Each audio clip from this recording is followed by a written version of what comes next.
ईद के दिन सुबह मिठाई बनाने के लिए माँ फातिमा रजी अल्लाह अन्हा बहुत ही मसरूफ थी।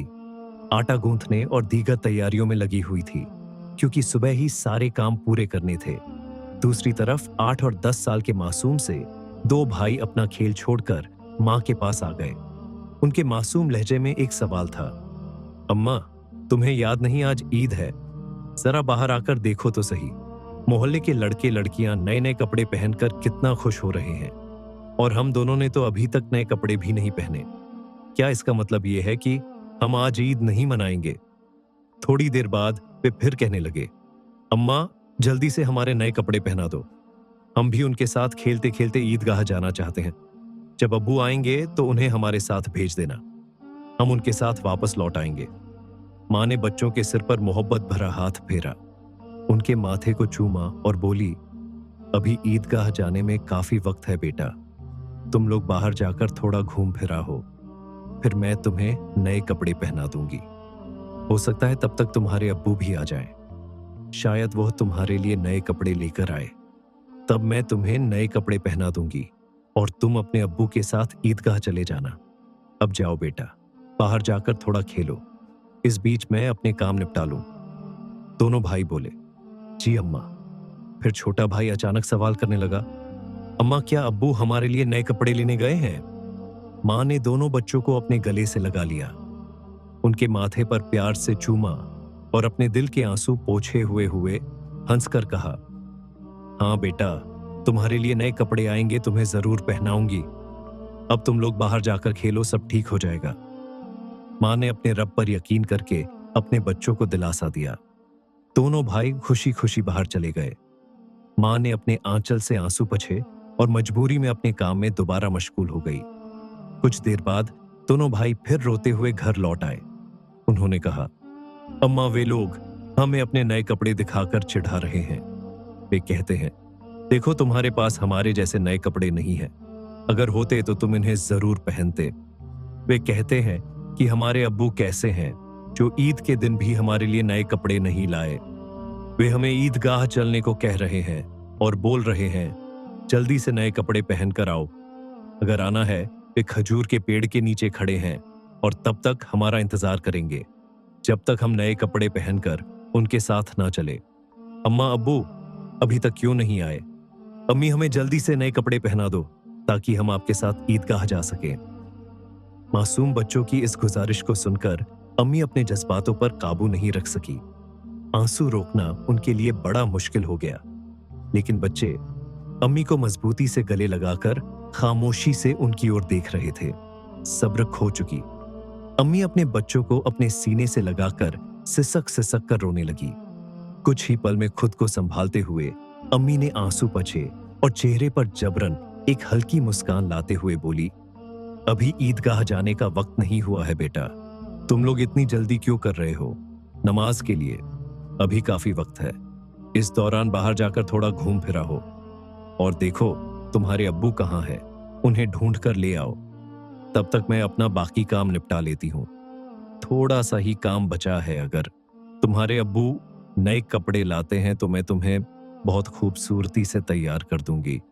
फिर तुम मिठाई खाकर अपने अब्बू के साथ ईदगाह जाओगे। ठीक है, दोनों भाइयों ने कहा। जी अम्मी। अम्मी ने अपने दिल को मजबूत करते हुए बच्चों को तसल्ली दी, लेकिन जैसे ही उन्होंने बच्चों के मासूम चेहरों की तरफ देखा, उनकी आंखों में आंसुओं का सैलाब उमड़ पड़ा।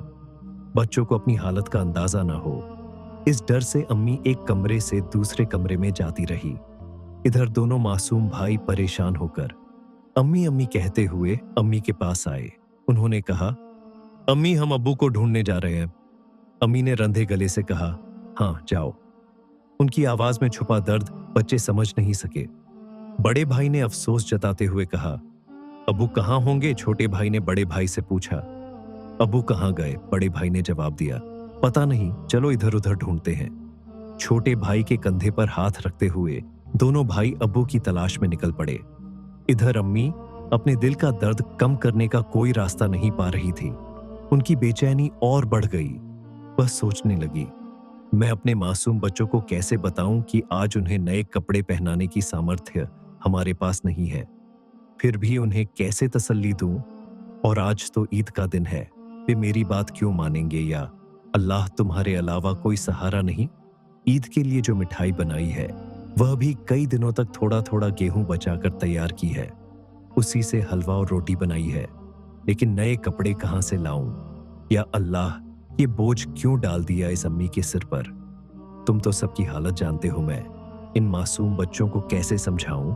या अल्लाह, तुम रहम दिल और सर्वशक्तिमान हो। झूठ बोलना गुनाह है, यह जानते हुए भी मैं अपने बच्चों को झूठे दिलासे और उम्मीद देकर बहला रही हूं। लेकिन अब मैं क्या करूं? ये तो बता दो हे अल्लाह, तुम मुझे रास्ता दिखाओ। तुम मेरे गरीब पति की हालत जानते हो, तुम गरीबों के हालात से वाकिफ हो। हे रहमान, हे रहीम। ये कहते कहते मां रसोई में चली गई और जोर जोर से चक्की चलाने लगी। चक्की के घुर घुर की आवाज के साथ उनके दिल का दर्द भी बाहर आने लगा। आंसू पहुंचते हुए भले ही मिठाई बनाने का काम तेजी से चल रहा था, लेकिन जैसे ही यह काम पूरा होने को आया, एक और मुश्किल सामने खड़ी हो गई।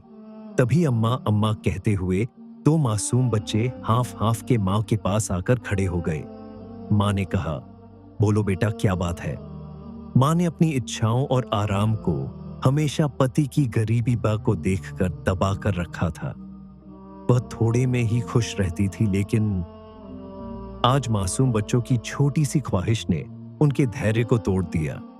उन्होंने खुद को संभालते हुए बच्चों को गोद में उठा लिया, मुस्कुराने की कोशिश की, उनके माथे पर चुमा किया और कहा, बोलो बेटा, क्या कहना है? दोनों बच्चों ने हाथों से अपनी आंखें मसलना शुरू कर दिया। ये देखकर छोटे भाई ने भी बड़े भाई की नकल कर ली। मां ने कहा, देखो बेटा, तुम्हारे अब्बा सही समय पर आ जाएंगे। मैं देखो यहां तुम्हारे लिए मिठाई बना रही हूं, तुम मिठाई खाकर ईदगाह जाना। थोड़ा सब्र करो, बस थोड़ी ही देर। और उन्होंने बच्चों को सीने से लगा लिया, उन्हें प्यार से समझाया और कहा, थोड़ा इंतजार करो बेटा, मिठाई अभी तैयार हो जाएगी। छोटे भाई ने आंखें मसलते हुए अचानक पूछा, लेकिन हमारे नए कपड़े? अम्मा ये सुनते ही मां चौंक गई, जल्दी से बोली, अरे बेटा, ऐसा करते हैं, तुम लोग जाकर पहले नहाओ, अभी तक नहाए भी नहीं हो। दोनों भाइयों ने एक साथ कहा, नहीं अम्मा, अभी तक नहीं नहाए। मां के लिए मासूम बच्चों से छल करना बहुत दर्दनाक था।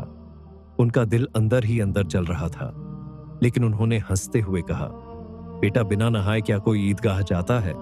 जाओ जल्दी से नहाओ, फिर सब तैयार हो जाएगा। दोनों भाइयों ने कहा, ठीक है अम्मा, हम अभी जाकर नहा लेते हैं, आप सब कुछ तैयार रखना, हम जल्दी से आ जाते हैं। दोनों खुशी खुशी नाचते हुए बाहर निकल गए। बच्चे तो चले गए, लेकिन मां के दिल में चिंता और गहरी हो गई। उनका दिल जैसे एक अथाह सागर में डूब रहा था। मां सोचने लगी, जब वे वापस आएंगे और कहेंगे, हमें नए कपड़े पहनाओ, हम ईदगाह जाएंगे, तब मैं क्या करूंगी? मां का मन अब और नहीं संभल सका, उनकी आंखों से आंसू फूट पड़े। उन्होंने सजदे में गिरकर अल्लाह से दुआ की, हे अल्लाह, तुम ही मेरा सहारा हो, तुम इस बेबस मां की मदद करो, तुम मुझे इस स्थिति से बाहर निकालो लो। हे अल्लाह, तुम्हारे अलावा मेरा कोई नहीं है, मुझे राहत दो, इस स्थिति से मुक्ति दो। इसके बाद मां किसी उन्मादी की तरह बोलने लगी, हे अल्लाह, तुम तो बच्चों की मां का दिल समझते हो। 3 बार इन मासूम नासमझ बच्चों को बहला फुसलाकर मैंने किसी तरह संभाल लिया, लेकिन अब क्या करूं? अब क्या कहूं? तुम ही मुझे रास्ता दिखाओ। हे अल्लाह, तुम ही मुझे सहारा दो, तुम हो, तुम सब कर सकते हो। फिर उन्होंने जोर से चिल्लाते हुए कहा, तुम सब कर सकते हो अल्लाह, तुम सब कर सकते हो। उधर नहाने के बाद दोनों भाई खुशी खुशी हाथ में हाथ डाले घर की ओर चल पड़े। कुछ ही देर में दोनों भाई हंसते खेलते घर पहुंचे और जोर से आवाज देने लगे, अम्मा, अम्मा, हम आ गए अम्मा। लेकिन मां की ओर से कोई जवाब नहीं आया। छोटा भाई बड़ी मासूमियत से अपने बड़े भाई की ओर देखने लगा और पूछा, भैया, मां बोल क्यों नहीं रही है? क्या मां सो रही है? छोटे भाई को अपनी बाहों में लेकर उसे दिलासा देने लगा, रुको मैं देखता हूं। जैसे ही बड़ा भाई मां को जगाने के लिए हाथ बढ़ाने वाला था, उसी समय दरवाजे पर जोर से खटखटाने की आवाज आई। बड़े भाई ने डरते हुए पूछा, कौन है बाहर? बाहर से कोई जवाब नहीं आया। दोनों भाई चकित होकर एक दूसरे की ओर देखने लगे। छोटा भाई डर के मारे बड़े भाई से चिपक गया। तभी फिर से दरवाजे पर जोर से खटखटाने की आवाज हुई। डर और घबराहट से दोनों भाई चिल्ला पड़े, अम्मा, अम्मा बाहर कौन है? लेकिन मां की ओर से कोई आवाज नहीं आई। फिर दरवाजे पर खटखटाने की आवाज के साथ कुछ भारी खड़खड़ की आवाज सुनाई दी। दोनों भाई डर गए। उन्हें पता था कि अगर कोई रिश्तेदार, परिवार का सदस्य या पड़ोसी घर पर आता है तो वह हमेशा सलाम करता है, लेकिन यह सब कुछ उल्टा हो रहा था। बड़े भाई ने छोटे भाई को और कसकर गले लगाते हुए कहा, मुझे समझ नहीं आ रहा ये क्या हो रहा है। मां भी कुछ बोल नहीं रही है। डरते डरते दोनों भाई दरवाजे के पास गए। जैसे ही वे वहां पहुंचे, बाहर से फिर से खटखटाने की आवाज आई। दोनों भाई थोड़ा पीछे हटे और जोर से चिल्लाकर पूछा, कौन है दरवाजे पर? बाहर से आवाज आई, मैं दर्जी हूं, दरवाजा खोलो। दोनों भाई हैरान रह गए। उन्होंने पूछा, दर्जी, आप यहां क्यों? बाहर से आवाज आई, हाँ मैं दर्जी हूं, दरवाजा खोलो। मैं तुम्हारे लिए नए कपड़े लेकर आया हूं, इन्हें ले लो। जैसे ही यह बात सुनी, दोनों भाइयों ने जल्दी से दरवाजे की कुंडी खोली। सामने एक व्यक्ति नए कपड़ों के गट्ठर के साथ खड़ा था।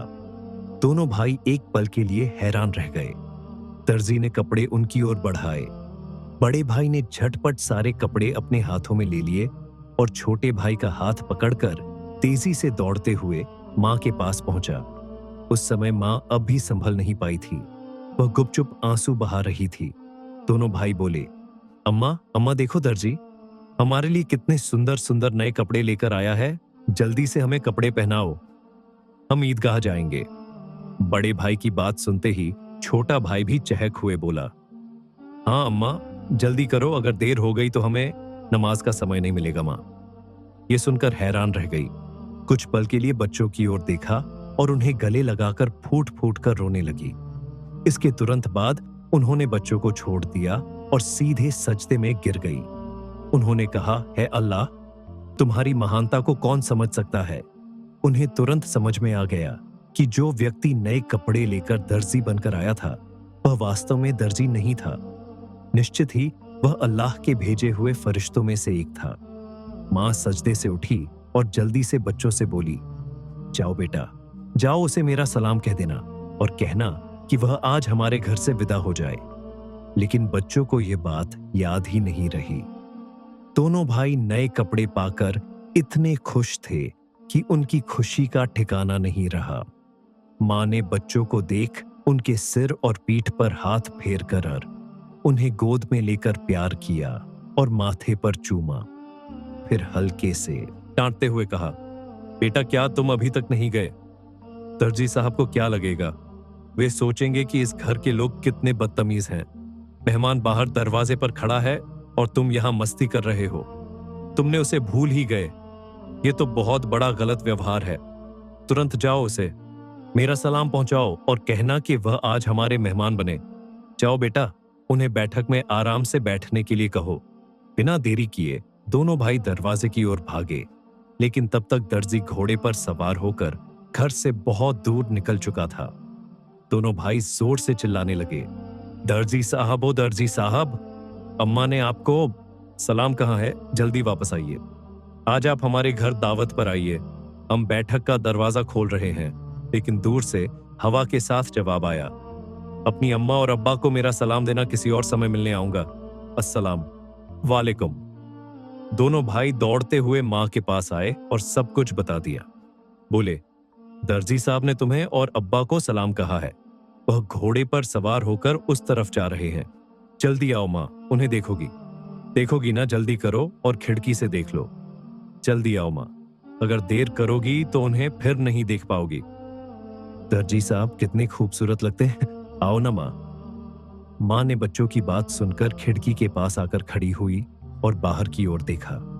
उन्होंने देखा एक तेजस्वी पुरुष नजर आया। वह आकाश की ओर उड़ते जा रहे थे और उनके शरीर की चमक चारों ओर फैली हुई थी। उनकी रोशनी सूर्य की किरणों को भी फीका कर रही थी। मां तन्मय होकर यह सब देख रही थी। अचानक वह पुरुष घोड़े सहित कहीं अदृश्य हो गए। उन्हें अब और नहीं देखा जा सकता था। इतने में दोनों भाई जोर से चिल्लाकर बोले, अम्मा, अम्मा देखो, वो रहे, अब्बा दूर से आ रहे।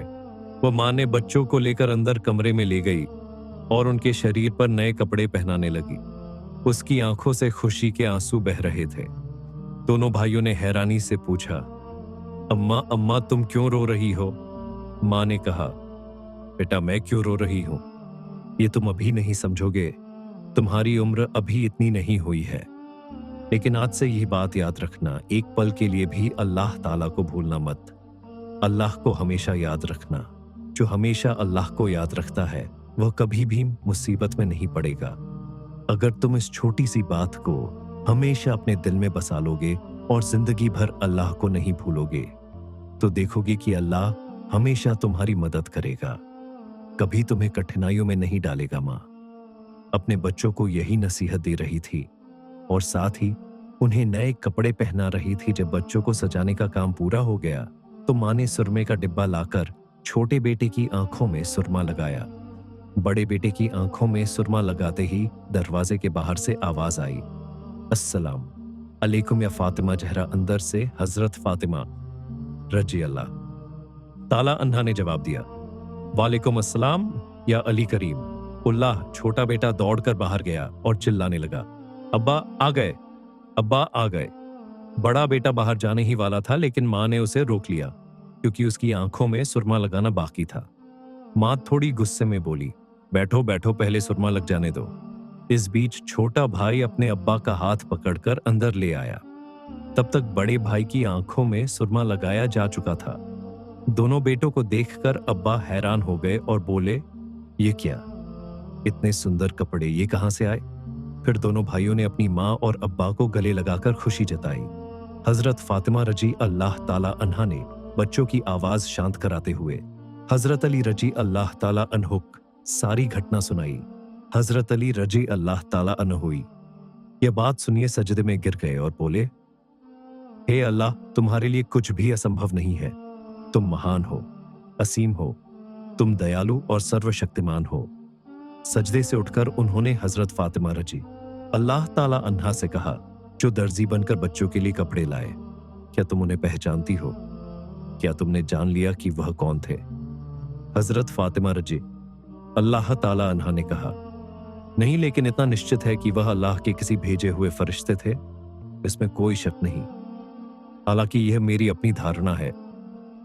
हजरत अली रजी अल्लाह ताला अन्हो ने कहा, हाँ तुमने सही कहा, यह अल्लाह की करिश्मा है। वह हजरत जिब्राइल अलैहिस्सलाम थे। हजरत फातिमा रजी अल्लाह ताला अन्हा की जुबान से अचानक जोर से निकला, अल्लाहू अकबर। यह कहते हुए वह भी सजदे में गिर गई।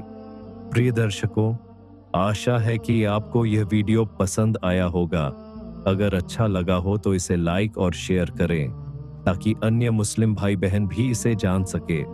और इस तरह की और वीडियो पाने के लिए हमारे चैनल को सब्सक्राइब करें। अस्सलाम वालेकुम।